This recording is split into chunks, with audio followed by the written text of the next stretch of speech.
আমি আজকে বলবো আমার সনাতনী যত ভাই বোন আছে, আমার কথা খারাপ ভাববেন না কেউ, আমি তাদেরকে বলবো আপনারা যে গরুকে গোমাতা বলছেন, যে মা 10 মাস 10 দিন গর্ভে রেখে মানুষ করেছেন, সেই মায়ের সেবাটাকে ভালো করে করুন না।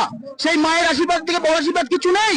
গোমাতা কোনোদিন একটা পশু আর গোমাতা হতে পারে না, সে কোনোদিন আপনাকে আশীর্বাদ করতে পারবে না। আপনি মায়ের আশীর্বাদ আগে নেন, তারপরে বলুন। আজকে আমরা সাধারণ গরিব মানুষ আমরা কি অন্যায় করি সরকারের কাছে? এই সরকারকে জিতিয়ে এনেছি, ভোট দিয়ে নির্বাচিত করেছি, এই সরকারকে আমরা এই বিপদে পড়ার জন্য আজ গরিবের পেটে লাথি মারছেন? বলুন।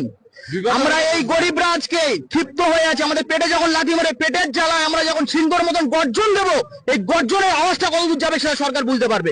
আমি বারবার বলছি, আজকে যদি আমাদের এই প্রতিজ্ঞা না করে, আমাদের ব্যবস্থা যদি না করে, আগামী দিন আমরা নবান্নর সামনে হাজির হবো। সরকার তখন বুঝবে গরিবের জন্য কতটুকু। উনি তো এসিতে বসে থাকেন, গদি চেয়ারে ঘোরাও চেয়ারে বসছেন, এক আইন পাস করছেন।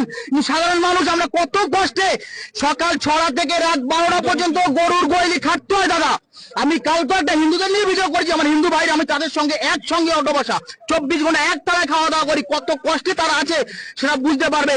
আমরা ভোর দিন সকালে 6টা থেকে স্টার্ট হয়, রাত 12টা পর্যন্ত এই গরু বলি, এই গোবর তোলা ঠিক খাটলে একটা গরু দুধ দুধে গেলে তার লাঠি খায়লা খেতে হয়, খুঁড়িয়ে খুঁড়িয়ে হাঁটি ট্যাবলেট খেয়ে আমরা তবু এই গরুর যত্ন করি দাদা। প্রত্যেক দিন এদেরকে নিজেদের বাচ্চাদের মতন করে লালন পালন করে মানুষ করতে হয়। তাহলে এই কষ্টে আমরা মার্কেটে যে ঋণ হয়ে আছে, আমাদের কি ওপর মহল ছাড়বে? যারা বড় বড় দোকানদার আমাদের কেউ ছাড়বে না? আমরা গরিব, আমাদের গলায় পা ধরবে, গলায় গামছা দেবে। এই অপমান সহ্য করার থেকে আমরা গলায় দড়ি দেবো না, বিষ হাতে নিয়ে ঘুরতে চাই বলছি তো।